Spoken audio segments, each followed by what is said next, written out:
Here's how I give these Nike Sacai Pine Greens a quick clean. As you can see, they're a bit dirty on the uppers as well as the midsoles, as well as the soles, and we will be using shoerestorations products in order to get these dirty marks out of the shoe.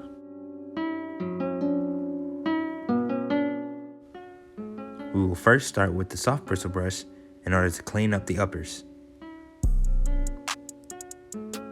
And then we will use the stiff brush to clean up the sole. And here are some of the results.